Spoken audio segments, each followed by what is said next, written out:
Mercados do agronegócio, análises e tendências.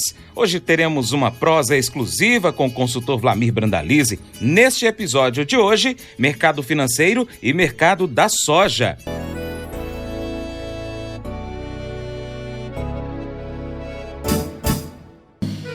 Acordo de manhã para prosear no mundo do campo, as notícias escutar. Vem com a gente em toda a região com o seu programa Paracatu Rural. Tem notícias, informação e o mais importante, sua participação. Programa Paracatu Rural. Programa Paracatu Rural.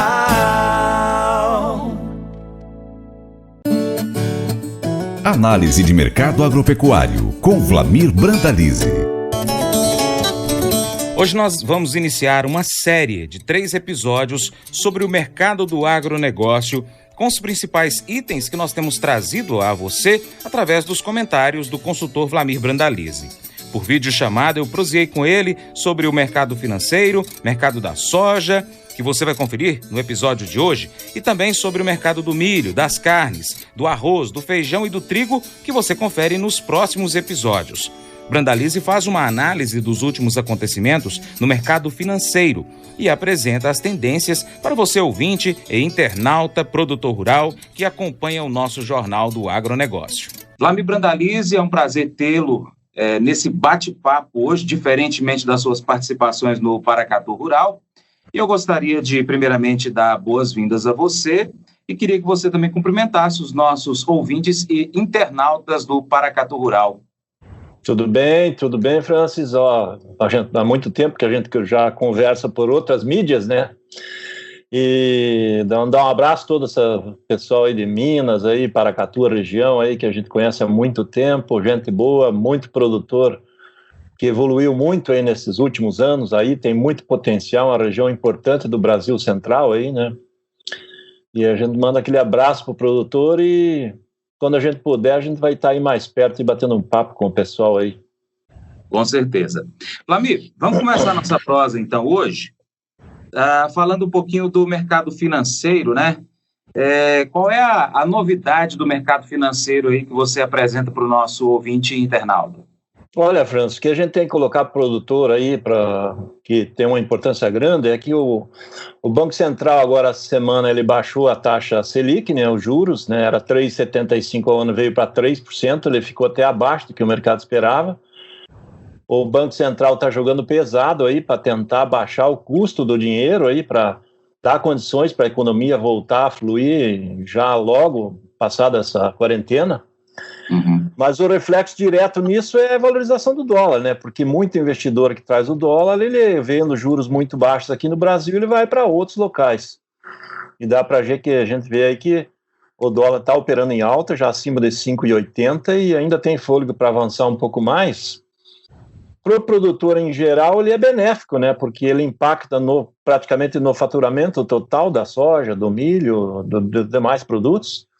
E ele impacta um pouco no custo, então o produtor tem que controlar o custo, né, que o custo também vai subir um pouco em reais, mas o impacto no custo é parcial, né, então isso acaba sendo benéfico para o setor. Então o setor, mesmo nessa crise toda aí que está da economia, ele é o que está passando um pouco mais desapercebido da crise, né, vai estar passando e não sentindo tanto. Dá para sentir aí que as cotações de alguns produtos estão batendo o recorde histórico nesse momento, em reais, em tempos em que no mercado global as cotações estão baixas, né? Então aqui dentro o produtor está conseguindo navegar aí e esse mercado financeiro ele acabou sendo benéfico aí nesse momento, né? Vlamir, para o produtor rural, a gente tem dois níveis de produtores, aqueles que trabalham muito com a exportação e aqueles que trabalham com o mercado interno. Tanto para quem exporta quanto para quem está no mercado interno, essa valorização do dólar é boa, porque o produtor rural exporta, diminui a oferta interna e esse que trabalha internamente também tem a elevação por falta da oferta. Exatamente. O que vai formar os preços agrícolas aí em geral, ele basicamente é os níveis de exportação. Isso vai desde os grãos às carnes, né? Então você pega o próprio boi, o suíno, o frango, todos eles têm reflexo direto do valor que consegue ser na exportação. Ele traz o nível aí para próximo no mercado interno. Então, Dos produtos todos, a soja que é a mais valorizada, que ela tem um impacto maior, que o maior volume da soja é de exportação, mas os demais segmentos todos são impactados, né? O algodão é muito importante na exportação, o trigo é muito importante na importação e daí reflete no custo interno, então todos eles têm o impacto em cima da questão cambial aí. Então essa queda dos juros, indiretamente ele está beneficiando para melhorar as cotações do setor agrícola como um todo, né? Então ele tem uma valorização, sim. Você falou que um ponto importante dessa valorização do dólar é o valor do custo com insumos, mas nem todos os insumos são importados, ou seja, aqueles que são de movimentação interna, né, de produtos brasileiros que esse produtor vai estar adquirindo, ele não tem tanta influência com relação à valorização do dólar, ou seja, então, o custo no geral para o produtor rural vai ficar mais baixo e a lucratividade aumenta, ele pode investir em novas tecnologias. Exatamente, o produtor nesse momento ele tem um ganho maior, ele tem que buscar avançar em tecnologias para estar com produtividades melhores à frente, porque temos coisas aí, por exemplo, o Brasil tem grande parte do fosfato usado nas lavouras, que é um fertilizante, ele é nacional.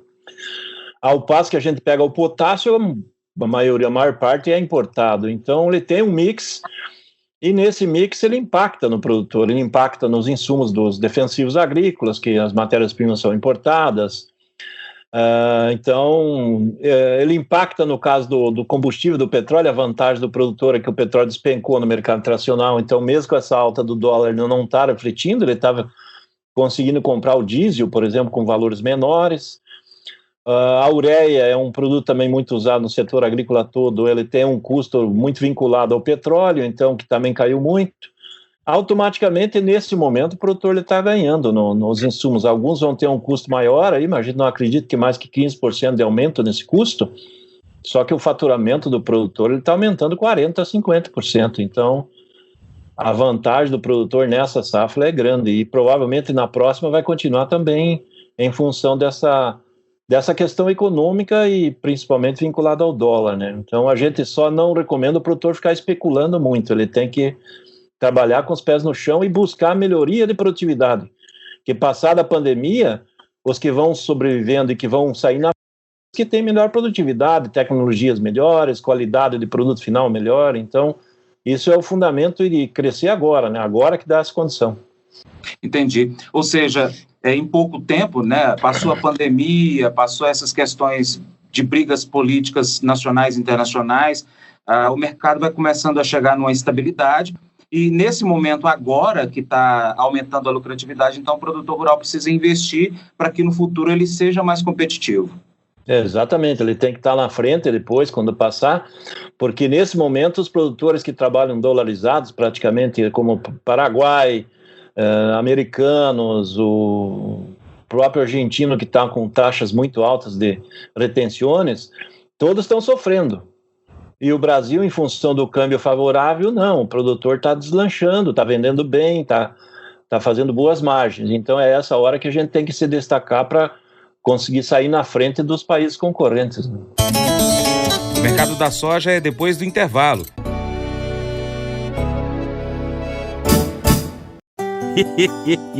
Mas eu vou dizer uma coisa pra você, viu?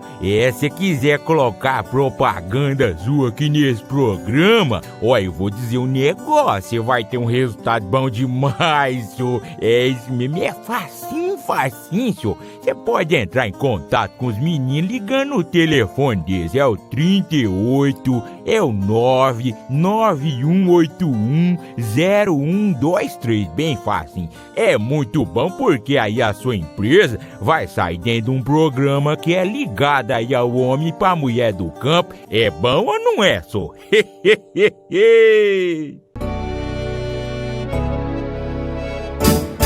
Vlamir, vamos agora falar um pouquinho do mercado da soja, né? Nós tivemos aí o mês de abril, que diante de sobe e desce que aconteceu durante o mês passado, ele no frigir dos ovos fechou o mês com a alta de 2,34%, segundo o CPEA. Esse mês de maio também começou já com uma arrancadazinha boa, né? Fechou, já está aí no dia de ontem a cotação. Ontem foi quarta-feira, né, dia 6, fechou com 1,95%. A tendência dessa valorização da soja agora para maio, ela permanece nesse mesmo patamar ou ela pode ter uma arrancada aí nos próximos dias? Olha, França, a soja está batendo o recorde histórico de cotação nominal em reais. Ela bateu o recorde em abril, agora em maio já bateu novamente os recordes que tinha batido no mês passado. Hoje, por exemplo, o mercado já está nos portos aí 115, 116 reais para a posição de agosto. É recorde histórico de cotação. O nível de alta hoje é próximo de 2%, em função de que hoje tem uma conjunção, né, de dólar em alta forte e Chicago em alta. O mercado segue com fôlego ainda para novos ajustes, porque nós estamos com a comercialização bastante avançada e vai ficando cada vez menos soja e na mão de produtor capitalizado, que dá mais argumento ainda para manter as cotações firmes. E o Brasil batendo recorde, né? Dá para ver o fechamento do mês de abril aí, foram 16 milhões e 300 mil toneladas exportadas no mês, foi o melhor mês da história brasileira. No acumulado do ano de janeiro até abril também está com recorde histórico de exportação, já acima de 32 milhões, 33 milhões de toneladas acumuladas. Então, o segmento da soja segue muito favorável ao produtor, então, da safra atual. E da safra nova está abrindo boas oportunidades. Já temos aí uns 25% da safra nova aí 2021 já negociada, França. E os níveis estão muito bons também. Então, hoje, mercado chegando a negociar R$ 105 para junho de 2021. É a melhor cotação já vista para a posição do próximo ano. Então, tudo fluindo bem, tudo tranquilo. O produtor de soja tem aproveitado. Ele vai negociando dentro que o mercado vai subindo, ele não está especulando e deixando de negociar, isso é muito importante, porque às vezes o produtor fica pensando hoje, mas o mercado está a 115 reais nos portos, mas então pode ir a 120. Mas ninguém garante que o dólar vai continuar subindo, como ele subiu. Qualquer novidade que o dólar desça um pouco, o produtor, em vez de pegar o 115, vai pegar 105. Então é preferível ele ir mantendo médias crescentes do que ele especular e correr o risco de depois, lá na frente, fazer uma média bem mais baixa, né? Então, a situação que o produtor está fazendo é boa, ele vai comercializando aos poucos e vai fazendo médias melhores e está funcionando. Tem que aproveitar porque, nesse momento, a China está agressiva no mercado brasileiro, em função ainda dos atritos aí, que nem a gente brinca, ainda está atuando pouco nos Estados Unidos, em função da língua do Trump, né? O Trump batendo bastante na China. E aí a China tenta comprar o máximo possível aqui para retardar as compras lá e certamente mais cedo ou mais tarde ela vai comprar nos Estados Unidos porque ela precisa da soja americana como da brasileira também. Então é importante a gente ir vendendo e fazendo os negócios e aproveitando o mercado. E o produtor está tendo rentabilidade. Em qualquer posição que ele está negociando está dando lucros hoje. Hoje, o produtor rural que pensa no plantio de soja, ele pode pensar em expandir a área ou ele deve seguir passo a passo, a cada safra, ele aumentando ou diminuindo de acordo com a previsão futura? Olha, nós estamos num momento de expansão, porque a safra de soja mundial está menor do que o consumo.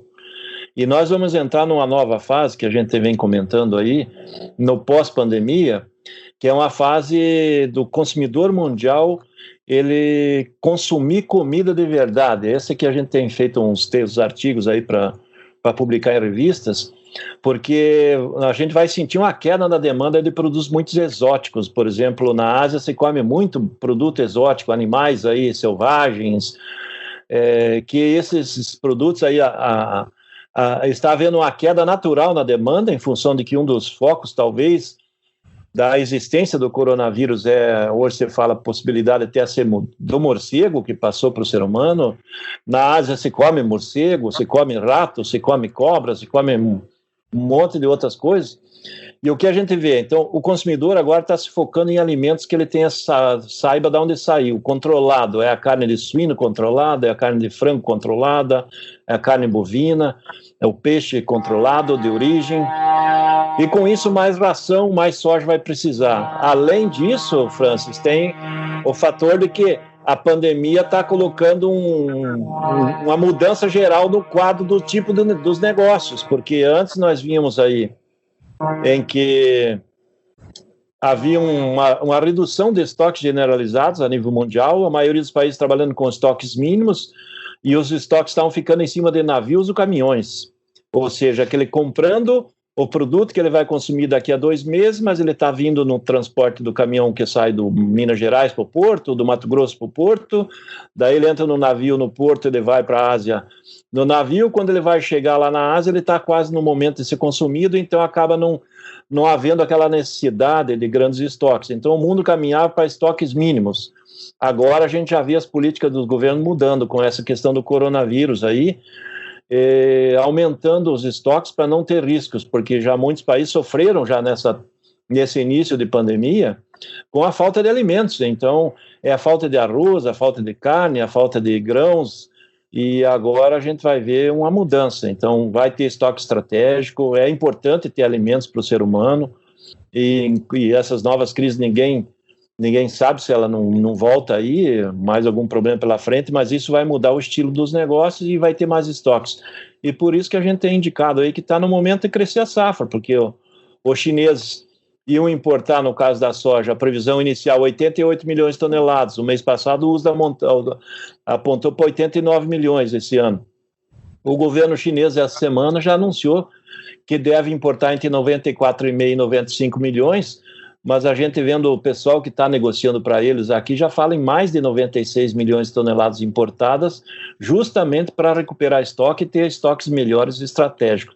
Então nós vamos zerar o estoque brasileiro para atender um avanço de estoque chinês, e aí nós precisamos ter uma safra maior, né? Porque o Brasil também está crescendo a demanda interna e precisamos ter produto aqui, e vamos atender novos mercados o ano que vem. Então eu acho que é uma hora boa para o produtor, ele tem que começar a pensar em aumentar a safra, mas também ele trabalhar com um pouco de comercialização futura para não ter risco de deixar para vender na colheita. Então, essa fase de plantar, colher e vender só depois, ela já não existe mais também. Hoje o produtor tem que vender parte antes para garantir renda, e depois, na hora da colheita, ele não está precisando vender, e se vender somente quando o preço estiver bom, né? Que nem esse ano foi uma exceção das cotações estarem em forte alta em plena colheita em função da pandemia, né? Então, a tendência é nós temos um aumento de área de soja, sim. O Vlamir, com relação à soja mundial, né, a gente tem os Estados Unidos e outros países também que produzem e exportam. De que forma que você avalia também esses próximos meses e talvez até o ano que vem, com esse crescimento mundial da demanda? Olha, nos Estados Unidos não tem muito para mudar, né? Porque o plantio americano já está indo para 30% essa semana. É esse mês que se planta a maior parte da safra americana de soja. Devem plantar umas 34 milhões e meio de hectares. Vai ser uma área maior do que o ano passado. A produção provavelmente vai ser bem maior, que eles escolheram 96 milhões de toneladas, deve ir para perto de 120 milhões, mas o mundo precisa mais, né? Porque hoje nós estamos vinculados basicamente Estados Unidos e Brasil como grandes produtores, e daí aparece a Argentina como o terceiro aí na exportação, mas também não consegue decolar muito, porque o governo estrangulou o setor agrícola na Argentina, e não dá condição do setor crescer. E o Paraguai aparecendo em quarto lugar também em avanço de área e produção, mas pequena escala perante a demanda mundial, né? Então o mundo caminhando rapidamente aí para perto de quase 400 milhões de toneladas de demanda, e nós estamos ainda na fase de 350, 360 milhões de toneladas de produção. Então nós precisamos ter produção maior aí, porque a fonte mais barata de proteína que temos na natureza hoje produzida é a soja. Então, para atender todas as demandas aí do setor de ovo, leite, frango, todo segmento aí que usa ração, não tem nem nada que seja mais barato que a proteína da soja aí para atender a demanda da grande população mundial aí por preços justos, né, preços baixos, e dê condição para o produtor ganhar dinheiro também, né? Pensando em tecnologias, a gente tem aí uma grande variedade de cultivares aqui no Brasil. A Embrapa é importante ator nisso, né, que tem fornecido diversos tipos de variedades, inclusive recentemente lançou uma variedade para a região fria do país. Mas além dessas tecnologias, como equipamentos, insumos, as próprias cultivares de soja, um bom investimento que o produtor rural precisa fazer também é em consultorias, né? Uma consultoria de mercado, uma consultoria a campo mesmo, com um agrônomo, um técnico agrícola. Enfim, ele tem que realmente profissionalizar cada dia mais, buscando mais gente para trabalhar com ele, para que ele possa realmente entregar um produto de qualidade e em quantidade melhor, né, Brandalize? Olha, exatamente. O produtor hoje, para ele se firmar cada vez mais, ele vai estar precisando estar cercado de grandes informações que tragam retorno, né? No caso, desde a tecnologia, desde preparo de solo, como é que vai estar a qualidade do seu solo, a adubação adequada, as melhores variedades para ele plantar em sua região, os momentos mais adequados, o acompanhamento climático, tudo isso influi, ao mesmo tempo que nem você citou, né? Ele precisa de informações de mercado, de informações de coerência, uma informação que esteja uma idoneidade, que não force ele a nada, não existe mais aquela informação, venda tudo agora, ou segure tudo para vender depois, cada caso do produtor é diferente, então ele tem que estar cercado de informações de mercado financeiro, de política. Hoje a soja, por exemplo, ela tem mais de 130 fatores que influenciam na cotação dela, então veja quanta coisa de informação que se precisa para traçar uma tendência de um mercado de soja, e o produtor ele precisa estar bem cercado desse tipo de informação, de conhecimento, muito conhecimento, para ele continuar ganhando e crescendo, né? O nosso segmento é o segmento que não vai parar, é um segmento de destaque, passando a pandemia vai ser o que mais rapidamente vai evoluir, e o produtor tem que estar cercado de boas informações, né? Ele tem que ter, a palavra-chave é o conhecimento, né? Trazer muito conhecimento para ganhar mais, né? Este vídeo tem continuação. Inscreva-se em nosso canal, clique no sininho e também compartilhe este vídeo em suas redes sociais para nos ajudar a trazer muito mais informações para você. Muito obrigado.